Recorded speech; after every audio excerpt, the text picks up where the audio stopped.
Hello everyone, my self doctor Pulkit Sharma, currently intern doctor. तो आज के इस वीडियो में अपन बात करने वाले हैं राजस्थान के राउंड 2 के लिए सीट मैट्रिक्स रिलीज हो चुका है। कितनी सीटें आई हैं, क्या एक्सपेक्टेड कट ऑफ हो सकती है राउंड 2 की कैटेगरी वाइज, इसके बारे में बात करेंगे। नए रूल्स जो इस बार चेंजेस हुए हैं, कौन कौन से चेंजेस हुए हैं आपके राजस्थान के सेकेंड राउंड की काउंसलिंग में, उनका इम्पैक्ट क्या पड़ सकता है आपकी कट ऑफ पे, इसके बारे में बात करेंगे। टोटल गवर्नमेंट सीट कितनी आई हैं, टोटल पेमेंट सीट कितनी आई हैं, टोटल आपकी प्राइवेट मेडिकल कॉलेजेस में सीट कितनी आई हैं, किस तरीके से काउंसलिंग चलेगी। सिर्फ नंबर जान के अपन कट ऑफ का अंदाज़ा नहीं लगा सकते, बहुत सारे फैक्टर्स हैं, उनको अपन को जानना होगा, समझना होगा, तब जाके अपन कट ऑफ का अंदाज़ा लगा सकते हैं। तो आज के इस वीडियो में मैं डिटेल एनालिसिस करने वाला हूँ राजस्थान के स्टेट कोटा के राउंड 2 का, और साथ में स्टेट कोटा के जो फर्दर राउंड होंगे उनके बारे में। आपको कहाँ पे बेटर चांस है स्टेट कोटा में, ऑल इंडिया कोटा में, इस बारे में भी बात करेंगे। किस तरीके से ऑल इंडिया कोटा की काउंसलिंग और स्टेट कोटा की काउंसलिंग को एट द सेम टाइम आप मैनेज करोगे, क्योंकि दोनों जगह आप काउंसलिंग करा रहे होगे। ठीक है, तो वीडियो स्टार्ट करते हैं। सबसे पहले मैं सीट मैट्रिक्स आपको बता देता हूँ ना, कॉलेज वाइज आपको थोड़ा सा आइडिया दे देता हूँ। फिर मैंने इससे डाटा जो निकाल के वो लिखा भी है, आप देख सकते हैं। सबसे पहले तो आप देख सकते हैं जो टॉप के कॉलेजेस हैं उनमें ज़्यादा सीटें आएंगी। मैंने आपको ऑलरेडी समझाया था।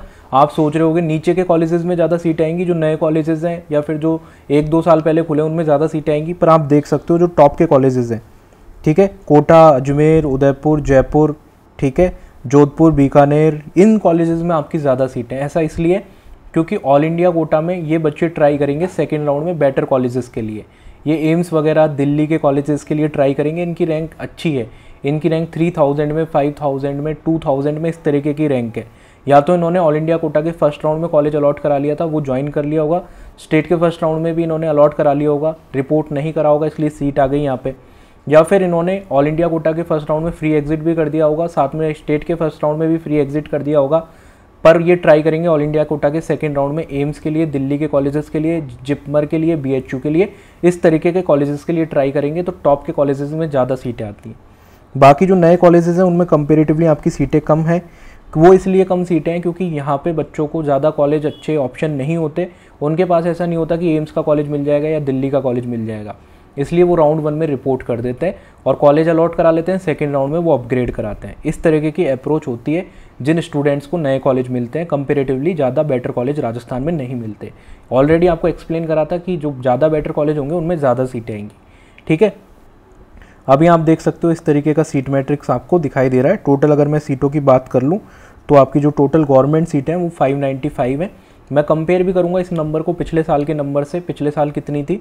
और अभी मैं आपको पहले पेमेंट की सीट्स बता देता हूँ, पेमेंट्स की आपकी कितनी सीट आई है मैनेजमेंट कोटा में। ठीक है, ये प्राइवेट कॉलेज है। प्राइवेट कॉलेज में आपको पता है काफ़ी सारी सीटें वैकेंट है। प्राइवेट कॉलेजेस में तो फर्स्ट राउंड में बहुत ज़्यादा सीटें वैकेंट रहती हैं। ये प्राइवेट कॉलेज आप देख सकते हो, अमेरिकन अनंता, गीतांजलि, JLN, और आपका महात्मा गांधी हुआ, निम्स हुआ, और आपका पैसिफिक हुआ, ठीक है, और आपका JNU हुआ। इन कॉलेजेस में आपकी काफ़ी सारी सीटें वैकेंट है और अभी सेकेंड राउंड में भी काफ़ी सीटें वैकेंट होगी, थर्ड राउंड तक ये फिल होंगी। ठीक है, इसके बाद में मैं आ जाता हूँ पेमेंट सीट पे। ठीक है, मैनेजमेंट कोटा की सीट्स, ठीक है, मैंने सिर्फ इन कॉलेजेस को ऐड करा है। इसमें आपको टोटल सीट्स नहीं देखनी है ना, आपको ये नहीं देखनी अमेरिकन अनंता है ना, गीतांजलि, JNU, इनके मैनेजमेंट कोटा की नहीं देखनी, आपको सिर्फ हनुमानगढ़ तक के मैनेजमेंट कोटा की सीटें देखनी है। ठीक है, तो वो मैंने अलग से नंबर लिख लिया है कैलकुलेट करके, वो मैं आपको बता देता हूँ कितनी सीटें मैनेजमेंट कोटा में इस बार है गवर्नमेंट कॉलेजेस में। ठीक है, इसके बाद में NRI कोटा की सीट्स देख लेते हैं। NRI कोटा की सीट्स आपके लिए इसलिए इंपॉर्टेंट हो जाती है क्योंकि जितनी ज़्यादा NRI कोटा की सीट्स वैकेंट बचेंगी वो पेमेंट सीट्स में कन्वर्ट हो जाएंगी। तो आपकी पेमेंट सीट्स की कट ऑफ कम जाएगी, तो पेमेंट सीट्स जो लेना चाहते हैं उनको फ़ायदा होगा। आप देख सकते हैं लगभग सारी सीटें आपकी NRI कोटा की, ज़्यादातर आपकी सारी सीटें वैकेंट हैं। ये देखो, ठीक है, लगभग सारी सीटें वैकेंट हैं जो नए कॉलेजेस में हैं। जो टॉप के कॉलेजेस हैं वहाँ पे NRI कोटा की सीटें आपकी भरी हैं। झालावाड़ जैसे कॉलेज में भी 29 सीट्स अभी वैकेंट है, जो कि पुराना कॉलेज है। ठीक है, NRI कोटा की काफ़ी सीटें आपकी यहाँ पे वैकेंट है। बाकी आपके RUHS CMS में भी देखोगे तो 2 सीटें वैकेंट है NRI कोटा के अंदर। NRI की जो जितनी ज़्यादा सीटें बचेंगी वो वैकेंट होके चेंज हो जाएंगी किसके अंदर, मैनेजमेंट कोटा के अंदर। ठीक है, जो पेमेंट सीट के अंदर चेंज हो जाएंगी और आपको कम फीस पे वो कॉलेजेस मिल जाएंगे। ठीक है, कट ऑफ भी आपकी कम हो जाएगी। अब अपन चलते हैं टोटल सीट्स कितनी आई है ना, ये तो मैंने आपको बता दिया किस हिसाब से सीटें, सीट मैट्रिक्स बता दिया। BDS की अभी बात नहीं करेंगे। ठीक है, गवर्नमेंट सीट अगर मैं बात करूँ टोटल, ठीक है, जो सिर्फ गवर्नमेंट सीट्स हैं, मैनेजमेंट की बात नहीं कर रहा, पेमेंट की बात नहीं कर रहा, जो सिर्फ गवर्नमेंट सीट्स हैं, आपकी यूआर कैटेगरी के अंदर 269 सीटें आई हैं, ओबीसी की 149 सीट्स आई हैं, ईडब्ल्यूएस की 47 सीट्स आई हैं, एससी कैटेगरी की 70 और एसटी की 60। एमबीसी की बोला था कोई भी सीट वैकेंट नहीं रहेगी, आपको पहले ही बताया था कि एमबीसी के स्टूडेंट्स को सारा का सारा फ़ायदा स्टेट कोटा से, ऑल इंडिया कोटा से किसी भी आपके एमबीसी के कैंडिडेट को फ़ायदा हो ही नहीं सकता। एमबीसी में कोई कैटेगरी एग्जिस्ट नहीं करती ऑल इंडिया कोटा में, तो कोई भी स्टूडेंट एमबीसी की सीट स्टेट की छोड़ के ऑल इंडिया कोटा में ओबीसी से लेगा तो इतना अच्छा कॉलेज मिलने की संभावना ही नहीं है। जहाँ तक कॉलेज ही नहीं मिलेगा, मिलेगा भी तो आपको बहुत ख़राब कॉलेज मिलेगा, जो स्टेट में मिल जाएगा उतना अच्छा कॉलेज नहीं मिलेगा। टोटल सीटें आई हैं 595, ठीक है। अब इस 595 में कुछ आपकी ऐड होना बाकी है, कितनी ऐड होना बाकी है वो भी डिस्कस करते हैं, कैसे ऐड होंगी वो भी डिस्कस करते हैं, पिछले साल के कंपैरिजन में कितनी सीटें कम आई हैं ज़्यादा आई हैं वो भी डिस्कस कर लेते हैं। पहले मैं आपको पेमेंट सीट बता देता हूँ। पेमेंट सीट इस बार 261 सीट्स आई हैं पेमेंट की, जो गवर्नमेंट कॉलेजेस के अंदर की जो मैनेजमेंट और पेमेंट की सीट होती है उनकी मैं बात कर रहा हूँ, जो गवर्नमेंट कॉलेजेस की है। एनआरआई कोटा की गवर्नमेंट मेडिकल कॉलेजेस में आपकी 327 सीट्स हैं, जो आपकी एनआरआई कोटा के अंदर गवर्नमेंट मेडिकल कॉलेजेस में हैं, आपको ये चीज़ समझनी है। इसके बाद में अब मैं बात कर लेता हूँ आपकी नीट 2022 से नीट 2023 में राउंड 2 के लिए कितनी सीटें आई हैं। अभी आप देखो आपकी 2022 के अंदर 492 गवर्नमेंट सीट्स आई थी, ठीक है। अभी तक आपकी 595 गवर्नमेंट सीट आई है, ठीक है। तो आप देख सकते हो यहाँ पे 100+ सीटें आपकी ज़्यादा आई है, जो कि आपको पहले बताया था कि सीट्स तो ज़्यादा आएंगी पर कट ऑफ में डिफरेंट तरीके से असर पड़ने वाला है, क्योंकि देखो नए मेडिकल कॉलेज भी खुले हैं काफ़ी, तो नए मेडिकल कॉलेजों में बच्चों ने बहुत संख्या में फ्री एग्जिट करा है, और आपका जो ऑल इंडिया कोटा का राउंड 3 तक आपको अपग्रेडेशन का मौका दे दिया गया है, जिससे फ्लेक्सिबिलिटी है, ऑल इंडिया कोटा में बाद तक कॉलेज ले सकते हैं, तो बच्चों में इतनी जल्दबाजी नहीं है कॉलेज लेने की, ठीक है। तो इस वजह से सीटें थोड़ी सी ज़्यादा खाली रही हैं, पिछली बार 492 थी, इस बार 595 है। पेमेंट की बात करूँ तो पेमेंट में आपकी पिछली बार 266 थी, इस बार 261 सीट्स हैं पेमेंट के अंदर, ठीक है। पेमेंट के अंदर आपकी काफ़ी संख्या में सीटें वैकेंट हैं, ठीक है। ऑलमोस्ट सिमिलर नंबर है पेमेंट के अंदर, क्योंकि पेमेंट में जो जिनका स्कोर कम आता है वो थोड़ा ज्वाइन कर लेते हैं, उनको पता है कि गवर्नमेंट के तो चांस नहीं है, तो वो पेमेंट सीट ज्वाइन कर लेते हैं। इसके बाद में आगे मैं बात करता हूँ आपकी क्या कट ऑफ जा सकती है और कौन कौन से फैक्टर्स पे कट ऑफ डिपेंड करेगी, उसके बारे में बात कर लेते हैं। उससे पहले मैं आपको बता देता हूँ, आपको काउंसलिंग में कुछ भी कन्फ्यूज़न हो रहा है, ऑल इंडिया कोटा की काउंसलिंग और स्टेट कोटा की काउंसलिंग, दोनों काउंसलिंग में कन्फ्यूज़न हो रहा है, तो पर्सनलाइज काउंसलिंग आप ज्वाइन कर सकते हैं। इस नंबर पे आपको व्हाट्सएप पे मैसेज करना होगा, ठीक है, जिसमें 2 प्लान्स है, प्लान 1 और प्लान 2। प्लान 1 में आपको पूरी डिसीजन मेकिंग मिलेगी, ठीक है, आपको किस तरीके से काउंसलिंग करानी है, all India quota, state quota, कहाँ पे सीट छोड़नी है, कहाँ पे लेनी है, बेस्ट कॉलेज कहाँ मिलेगा, किस तरीके से काउंसलिंग को कराओगे, चाहे गवर्नमेंट के लिए कराओ, चाहे पेमेंट के लिए कराओ, चाहे प्राइवेट के लिए कराओ, पूरी डिसीजन मेकिंग में हेल्प मिलेगी। 24/7 आपको व्हाट्सअप असिस्टेंस मिलेगी, ठीक है। आपको कौन सा कॉलेज लेना चाहिए, कौन सा कॉलेज आप नहीं लेना चाहिए, आपको पूरी तरीके की डिसीजन मेकिंग में मदद मिलेगी, ठीक है। बाकी की पीडीएफ्स वगैरह तो सारी मिलेंगी आपको, ऑल इंडिया कोटा स्टेट की प्रेफरेंस लिस्ट, ठीक है, राउंड 3 के लिए, स्टेट के सेकंड के लिए, बॉन्ड का PDF, college fees, NEET PG की सीट्स और लास्ट ईयर का डाटा पूरा आपको मिलेगा ऑल इंडिया कोटा स्टेट का। इसके बाद में प्लान बी की बात करूं तो इसमें आपको प्लान 1 के फीचर मिलेंगे, साथ में कॉलिंग असिस्टेंस के फीचर मिलेंगे। लास्ट राउंड तक आपकी मेल से बात कर सकते हो आप, जिससे कि आपको बेस्ट मेडिकल कॉलेज मिले और आपके कन्फ्यूजन, आपके जो डाउट है वो सॉल्व हो पाए। कैसे ज्वाइन करना है, इस नंबर पे याद रखिएगा, व्हाट्सअप पे मैसेज करिएगा आप, है ना, कॉल नहीं करिएगा, आपको व्हाट्सअप पे मैसेज करना है। Mode of payment PhonePe, GPay, Paytm same number पे रहेगा, इसी पे आपको पेमेंट करने के बाद स्क्रीनशॉट शेयर करना होगा व्हाट्सअप पे, ठीक है, और पर्सनलाइज काउंसलिंग प्रोग्राम में एनरोल हो जाओगे।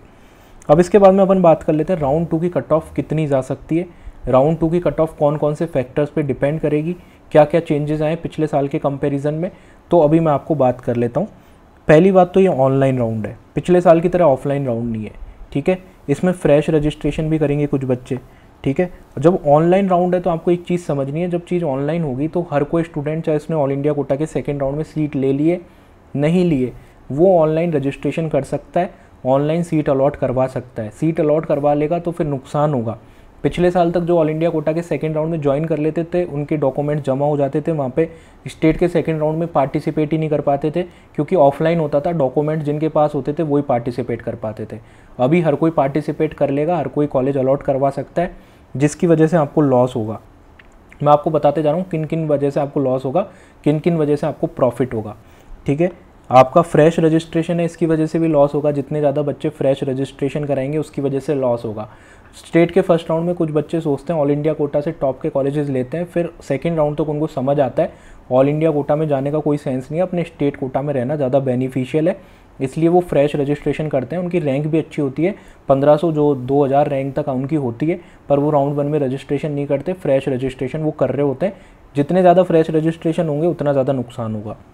इस बार ज़्यादा रिस्क टेकिंग एबिलिटी है बच्चों के अंदर, क्योंकि वो उनके पास ज़्यादा बैकअप है ना, थर्ड राउंड तक वो जा सकते हैं। पहले ऑल इंडिया कोटा में मॉपअप राउंड होता था जो रिस्की होता था, थोड़ा सीटें कितने आए क्या सीन रहे वो थोड़ा सा प्रिडिक्टेबल नहीं होता था। अभी थर्ड राउंड तक जा सकते हैं, तो ज़्यादा रिस्क टेकिंग एबिलिटी है बच्चों के पास में। तो बहुत सारे स्टूडेंट ऑल इंडिया कोटा के सेकेंड राउंड में नहीं जाके स्टेट के सेकेंड राउंड में जाना प्रेफर करेंगे, क्योंकि उनके पास बैकअप के लिए ऑल इंडिया कोटा का थर्ड राउंड है। तो ज़्यादा बच्चों की रिस्क टेकिंग एबिलिटी की वजह से, ज़्यादा बैकअप होने की वजह से स्टेट के सेकंड राउंड में आपको लॉस होने वाला है। इसके बाद में 2 फैक्टर हैं जिनका आपको बेनिफिट होगा, ठीक है। ज़्यादा स्टूडेंट सीट्स लिव करेंगे राउंड 1 के बाद में, ठीक है, और आपकी कुछ सीटें, और क्योंकि ऑल इंडिया कोटा अभी देखो आपका जो राउंड 2 का शेड्यूल आया था उसमें आप देख रहे होगे कि 23 तक आपको रिज़ाइन करने की डेट है। जिन बच्चों को जैसे 18 तारीख 19 तारीख को कुछ बच्चों को कॉलेज मिल जाएंगे ऑल इंडिया कोटा के सेकंड राउंड में, जो अलॉटमेंट का वो आएगा, ठीक है, अलॉटमेंट ऑल इंडिया कोटा का आएगा रिजल्ट, तो उसमें कुछ बच्चों को जिनको कॉलेज मिलेंगे वो स्टेट के कॉलेजेस छोड़ देंगे राउंड 1 में जिनके पास सीट है, वो 22 23 तक रिज़ाइन कर देंगे, अपनी स्टेट की सीटें उनकी खाली हो जाएंगी। अभी आपकी जो सीटें आई हैं सिर्फ स्टेट कोटा 1 में जिनमें रिपोर्टिंग नहीं हुई, स्टेट के राउंड 1 में जिनमें रिपोर्टिंग नहीं हुई, फ्री एग्जिट हुआ है, वो सीटें आई हैं। अभी इनमें कुछ बच्चे स्टेट कोटा के राउंड 1 में रिपोर्ट कर चुके हैं, पर वो ऑल इंडिया कोटा के राउंड 2 में जाएंगे, अपनी यहाँ से रिज़ाइन करके यहाँ पे जाएंगे, तो उनकी सीटें भी वैकेंट होंगी। तो टोटल सीटें आपकी इतनी आने वाली है ना, ये दोनों ऐड होके आने वाली हैं, ये दोनों चीज़ें ऐड होके आने वाली हैं। अभी अपने पास सिर्फ ये वाली सीटें आई हैं। अभी ऑल इंडिया कोटा में जो बच्चे जाएंगे, जो रिज़ाइन देंगे स्टेट कोटा के राउंड 1 में जहाँ पे उन्होंने रिपोर्टिंग करी थी उस सीट से, वो सीटें भी आने वाली हैं। एसएमएस जैसे कॉलेजेस में जिन्होंने अभी रिपोर्टिंग कर दी है, वो बच्चे ऑल इंडिया कोटा के सेकंड राउंड में AIIMS Bhopal, AIIMS Rishikesh, AIIMS Jodhpur जैसे कॉलेज, या फिर एम्स बठिंडा, इस तरीके के कॉलेज जिनको मिलेंगे वो सीटें छोड़ के जाएंगे स्टेट कोटा के राउंड 1 की, तो वो सीटें भी अभी ऐड होना बाकी हैं। तो इस चीज़ का आपको फ़ायदा होगा। जितने ज़्यादा बच्चे राजस्थान के रिज़ाइन करेंगे उतनी ज़्यादा स्टेट के सेकेंड राउंड में सीटें आएंगी, आपको इस चीज़ का फ़ायदा होगा, ठीक है। तो ऑनलाइन राउंड है एक तो ये, जिससे कुछ बच्चे आपके अलॉट करवा लेंगे, जैसे कि मैंने आपको बताया था सिक्योरिटी डिपॉजिट आपकी 10,000 होती है, तो कुछ बच्चे कॉलेज अलॉट करा लेंगे अपने स्टेट के राउंड 2 में, पर वो उनको अच्छा नहीं लगेगा, नया कॉलेज होगा इस वजह से अच्छा नहीं लगेगा, तो इस वजह से वो बच्चे उनमें से काफ़ी संख्या में ऑल इंडिया कोटा के राउंड 3 में जाएंगे। ऑल इंडिया कोटा के राउंड 3 में जाने की वजह से उन बच्चों की आपकी जो स्टेट के राउंड 2 में सीटें खाली रह जाएंगी, वो स्टेट के राउंड 3 में जाएंगी, और वो ऑफलाइन राउंड होने वाला है स्टेट का राउंड 3, तो वहाँ पे भी आपको कट ऑफ में फ़ायदा होने वाला है। ये सारे फैक्टर्स मैंने आपको बता दिए। इसके बाद में अभी अपन देख सकते हैं यूआर कैटेगरी का मैं एग्जांपल लेके आपको समझाता हूँ। राउंड 1 में कट ऑफ 1632 स्टेट रैंक गई है, ठीक है। फ्रेश रजिस्ट्रेशन होंगे, इस रैंक तक आप मान लो 50 के आसपास फ्रेश रजिस्ट्रेशन होंगे, ठीक है, जिससे कि ये रैंक कन्वर्ट हो जाएगी 1682 में। थोड़ा बहुत ऊपर नीचे और भी हो सकता है, चेंजेस देखने को मिल सकते हैं, पर मैं अज्यूम कर रहा हूँ आपके फ्रेश रजिस्ट्रेशन से ये रैंक यहाँ तक पहुँच जाएगी। इसके बाद में अगर अपन जनरल कैटेगरी की कट ऑफ निकाल रहे हैं, तो जनरल ईडब्ल्यूएस और ओबीसी के बच्चों को मैं इंक्लूड कर रहा हूँगा, क्योंकि यहाँ पे ऑलमोस्ट बराबर रैंक के बच्चे होते हैं, क्योंकि एसटी एससी में थोड़ा पीछे रैंक्स पे भी बेटर कॉलेज मिल जाते हैं, और एसटी एससी वाले बच्चे जनरल की सीट्स बिल्कुल ना के बराबर लेते हैं, क्योंकि उनको एसटी एससी कैटेगरी से, खुद की कैटेगरी से बहुत अच्छी सीट मिलेगी। अगर जनरल की सीट वो लेने जाएंगे तो उनको कॉलेज अगर मिल भी जाएगा, पहली बात तो मिलने के चांस भी थोड़े कम हो जाएंगे, क्योंकि वहाँ काफ़ी पीछे तक मिल रहा है एसटी एससी में। अगर जनरल से वो सीट उठाना भी चाहते हैं तो बहुत ख़राब कॉलेज मिलेगा जो उनको अपनी कैटेगरी से मिल रहा होगा। तो एसटी एससी के स्टूडेंट ना के बराबर नुकसान पहुंचाते हैं जनरल को, ठीक है। जनरल के स्टूडेंट्स को ईडब्ल्यूएस और ओबीसी से थोड़ा सा नुकसान होता है, पर इतना नुकसान उनकी ईडब्ल्यूएस की वजह से नहीं होता है, क्योंकि ईडब्ल्यूएस वाले बच्चों को भी 2-3 ऊपर के कॉलेज, बेटर कॉलेज मिल जाते हैं जो जनरल से मिल रहे होते हैं। तो ईडब्ल्यूएस वाले स्टूडेंट जनरल की सीट ना के बराबर लेते हैं। एसएमएस में ऐसी चीज़ हो सकती है कि उसकी रैंक टॉप 100 में स्टेट के अंदर ईडब्ल्यूएस का कोई बच्चा है, तो उसको ईडब्ल्यूएस से भी एसएमएस मिल रहा है, जनरल से भी एसएमएस मिल रहा है, तो वो जनरल की सीट लेता है, एक जनरल की सीट का नुकसान हो जाता है। Same apply with OBC. OBC के भी कुछ बच्चे आपकी जनरल की सीट ले लेते हैं जब कॉलेज सेम मिल रहा होता है, पर आपको एक कॉलेज ऊपर का मिल जाता है, ठीक है। जैसे अगर मैं बात करूं, आपको अगर ये मान लो आप 1050 रैंक के आसपास है एग्जाम्पल के थ्रू, तो ओबीसी के थ्रू अगर वो बच्चा लेगा तो उसको अजमेर मिलने के चांस रहेंगे, और जनरल के थ्रू अगर वो लेगा तो उसको कोटा मिलने के चांस रहेंगे। तो जनरल के थ्रू क्यों लेगा वो, उसको तो सीट से मतलब अच्छी सीट से, तो वो अजमेर की सीट लेगा तो वो ओबीसी की एक सीट कम करेगा, ना कि जनरल कैटेगरी की एक सीट कम करेगा। और कुछ बच्चे ऐसे होते हैं जब जहाँ पे उनको अजमेर लेना है उनको ओबीसी से भी अजमेर मिल रहा है, जनरल से भी अजमेर मिल रहा है, तो फिर वो जो सीट कम होती है वो जनरल कैटेगरी की होती है। पर जहाँ तक होता है ओबीसी के स्टूडेंट को एक बेटर कॉलेज मिल रहा होता है जनरल से अगर वो ना ले और ओबीसी से ले तो, ठीक है। तो इसलिए ओबीसी और जनरल की final cut off almost same जाती है, 1 या 2 नंबर का मैक्सिमम डिफरेंस रहता है, क्योंकि टाइम टू टाइम सारी सीटें जनरल की भी खाली होती हैं, ओबीसी की भी खाली होती है, क्योंकि ओबीसी का बच्चा ओबीसी से लेगा तो बेटर कॉलेज मिलेगा, ठीक है। तो इस तरीके से ज़्यादा नुकसान नहीं पहुंचता। तो मैंने इन तीनों कैटेगरी की सीट्स ऐड करी हैं, ये 465 है। इसकी वजह से आपको इनडायरेक्ट बेनिफिट होगा, वो मैं बताऊंगा इनडायरेक्ट कैसे होगा, क्योंकि इनमें से काफ़ी बच्चे अभी राउंड 2 की काउंसलिंग में आएंगे। ये सीटें खाली हो गई हैं, पर आप ये चीज़ समझो कि इसमें राउंड 1 में फ्री एग्जिट था। कई सारे स्टूडेंट्स को नए कॉलेज अलॉट हुए, उन्होंने ज्वाइन नहीं करा, उन्होंने सोचा जयपुर में रिपोर्टिंग करने जाएंगे, फिर सेकेंड राउंड में दोबारा कॉलेज चेंज होगा, फिर रिपोर्टिंग करने जाएंगे, डबल बार परेशान होंगे, तो आपका फ्री एग्जिट कर दिया। तो स्टेट में बच्चे फ्री एग्जिट करते हैं, हालांकि ये नंबर ऑल इंडिया कोटा में जितने फ्री एग्जिट करते हैं उससे थोड़ा कम होता है, क्योंकि ऑल इंडिया कोटा में तो बहुत ज़्यादा दूर जाना पड़ता है रिपोर्टिंग के लिए, पर स्टेट में भी कुछ बच्चे जाना प्रेफर नहीं करते। तो ये 465 में से काफ़ी सारे बच्चे राउंड 2 में भी पार्टिसिपेट करेंगे राजस्थान में और उनको बेटर कॉलेज मिल जाएगा, और काफ़ी सारे बच्चे ऑल इंडिया कोटा के सेकेंड राउंड में भी चले जाएंगे। तो डायरेक्ट फ़ायदा नहीं होने वाला है, ठीक है। इनमें से इनडायरेक्ट फ़ायदा होगा। डायरेक्ट फ़ायदा तब होता है जब 460 के 5 जितने बच्चे हैं वो सारे के सारे काउंसलिंग से बाहर हो जाते हैं। 150 आपको डायरेक्ट फ़ायदा होगा। 150 के राउंड ये बच्चे होंगे जो अभी रिज़ाइन देंगे, ठीक है। मैं एज्यूम कर रहा हूँ 150 के आसपास बच्चे ऐसे होंगे जो अभी राउंड 2 में उनको बेटर कॉलेज मिल जाएंगे, राजस्थान की सीटें वो छोड़ेंगे, ऑल इंडिया कोटा के सेकेंड राउंड में वो जाएंगे। तो टोटल 600 प्लस सीट्स आपकी हो जाएंगी जब फाइनल सीट मैट्रिक्स आपका आ रहा होगा। ऑल इंडिया कोटा के राउंड 2 के बाद में रिज़ाइन करने के बाद में राजस्थान के अंदर 600 के आसपास सीटें आपकी इन कैटेगरी की हो जाएंगी, ठीक है। तो स्टेट रैंक आप देख सकते हो, आप 1632 में सीधा 600 ऐड नहीं कर सकते, ऐसे कट ऑफ आप नहीं निकाल सकते, ठीक है। क्योंकि 600 बच्चे में से कुछ बच्चे जो आपको, जैसे मैंने ये वाले स्टूडेंट्स बताए जो इनडायरेक्ट फ़ायदा देने वाले हैं, ये आपके इनमें से ज़्यादातर बच्चे स्टेट के राउंड 2 में भी आने वाले हैं, ठीक है। ये चीज़ आप समझो, ठीक है। तो अब फाइनल कट ऑफ एक्सपेक्टेड क्या हो सकती है राउंड 2 की कट ऑफ में। देखो एक नुकसान है आपको पिछले साल की तुलना में, मैंने बता दिया, क्योंकि ये राउंड आपका ऑनलाइन राउंड है। ऑनलाइन राउंड है तो हर कोई इसमें पार्टिसिपेट करेगा, कॉलेज चाहे फिर ज्वाइन करे ना करे, फिर उसके पास ऑप्शन भी रहेगा। राजस्थान में अच्छा कॉलेज नहीं मिल रहा, सेटिस्फाई नहीं है वो कॉलेज से, तो ऑल इंडिया कोटा के राउंड 3 में भी जा सकता है। अगर यही राउंड ऑफलाइन होता तो आपका अच्छा खासा अपग्रेडेशन राउंड 2 में ही देखने को मिलता, क्योंकि ऑफलाइन में आपके डॉक्यूमेंट्स होना ज़रूरी है, ठीक है। डॉक्यूमेंट्स होना ज़रूरी है तो वही पार्टिसिपेट ले पाता जिसके पास अपने डॉक्यूमेंट्स होते। अभी हर कोई वो पार्टिसिपेट ले पाएगा जो ऑनलाइन रजिस्ट्रेशन घर बैठे करना है, चाहे ऑल इंडिया के सेकंड राउंड में मिल गया हो, नहीं मिला हो, ज्वाइन करा हो, नहीं करा हो, स्टेट के सेकंड राउंड में उसको लेना हो, नहीं लेना हो, हर कोई पार्टिसिपेट करेगा ज़्यादातर, क्योंकि 10,000 सिक्योरिटी डिपॉजिट है, कोई बड़ी अमाउंट नहीं है। अगर वो सीट छोड़ भी देता है ये, तो फिर वो ऑल इंडिया कोटा के थर्ड राउंड में बैकअप के फॉर्म में जा सकता है। तो इसकी वजह से उतना फ़ायदा नहीं होगा, और राजस्थान के राउंड 3 में भी काफ़ी सीटें जाएंगी। ये चीज़ आपको समझना है, जो कि आपका ऑफलाइन राउंड होगा। जहाँ पे आपका ऑफलाइन राउंड होगा और वहाँ पे ज़्यादा फ़ायदा होगा आपको एज़ कम्पेयर टू राउंड 2 की बात करो तो ऑफलाइन में लिमिटेड बच्चे आते हैं जिसको कॉलेज मिलना चाहिए, जो कॉलेज लेने का इच्छुक है वही आएगा, क्योंकि इससे पहले ऑल इंडिया कोटा के राउंड 3 तक के बच्चे साफ़ हो जाएंगे, डॉक्यूमेंट जमा करा देंगे, तो स्टेट के थर्ड में वैसे ही नहीं आ पाएंगे वो। तो इसलिए राउंड 3 में स्टेट के आपको ज़्यादा फ़ायदा होगा, काफ़ी सीटें आएंगी। राउंड 2 से राउंड 3 में भी अच्छा अपग्रेडेशन देखने को मिलेगा। तो इसलिए आप 600 सीधा ऐड नहीं कर सकते राउंड 2 में। राउंड 2 की कट ऑफ कितनी सीट ब्लॉकिंग हो, क्योंकि सीट ब्लॉकिंग होगी राउंड 2 में, काफ़ी संख्या में सीट ब्लॉकिंग आपको देखने को मिलेगी। क्या कट ऑफ रह सकती है, अब मैं आपको कट ऑफ बता देता हूँ। फाइनल कट ऑफ बता रहा हूँ मैं आपको, जो ऑफलाइन राउंड होगा उसके बाद की कट ऑफ बता रहा हूँ।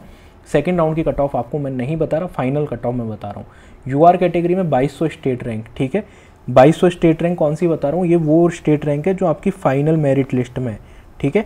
अभी मतलब आपकी ऑलमोस्ट 2120 2130 रैंक में कुछ बच्चे 60-70 बच्चे मान लो फ्रेश रजिस्ट्रेशन करते हैं तो आपकी 2200 रैंक हो जाएगी। अभी वाली स्टेट रैंक 2200 नहीं, फाइनल रैंक 2200 के आसपास आपको कॉलेज मिलने की संभावना रहेगी। ओबीसी में 2250, ईडब्ल्यूएस में 2300, SC में 6400 और ST में आपकी 7400 तक मिलने की संभावना रहेगी। ST SC थोड़ा सा वेरिएबल रह सकता है। MBC में कोई कट ऑफ में चेंज नहीं आएगा, नो चेंज। और आपकी ST कैटेगरी है उसमें भी नो चेंज आपका, ठीक है, नो चेंज, क्योंकि ये सारी सीटें ये सारी फिल हो चुकी हैं। किसी ने सीट छोड़ी नहीं है, कोई सीट छोड़ेगा भी नहीं, क्योंकि इनकी कैटेगरी सिर्फ राजस्थान की कैटेगरी, ऑल इंडिया में ऐसी कोई कैटेगरी ही नहीं है, तो उनको बेटर कॉलेज या फिर कॉलेज मिलने के चांस ही नहीं है ऑल इंडिया कोटा के थ्रू। तो आप ये चीज़ समझ लीजिए। तो अब आप देख सकते हैं फाइनल कट ऑफ हो सकती है। पेमेंट सीट की फाइनल कट ऑफ का मैं एनालिसिस करके एक वीडियो और बना दूंगा, जिसमें आपको चीज़ें एक्सप्लेन कर दूंगा। आपको वीडियो अच्छा लगा, इन्फॉर्मेटिव लगा, तो वीडियो को प्लीज़ ज़रूर से लाइक करके चैनल को सब्सक्राइब करिएगा।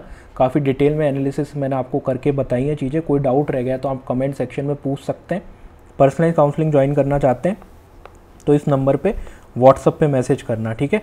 व्हाट्सअप पे आपको मैसेज करना है, कॉल नहीं करना है, व्हाट्सअप पे मैसेज करना है और आपके सारे डाउट इन डिटेल सॉल्व हो जाएंगे। आपको जो भी परेशानी आ रही है all India quota, state quota की काउंसलिंग में, एट द सेम टाइम वो सारी परेशानियाँ आपकी क्लियर हो जाएंगी। Thanks for watching the video को प्लीज़ ज़रूर से लाइक कर दीजिएगा, चैनल को ज़रूर से सब्सक्राइब कर दीजिएगा। बाय, मिलते हैं किसी अगले वीडियो में।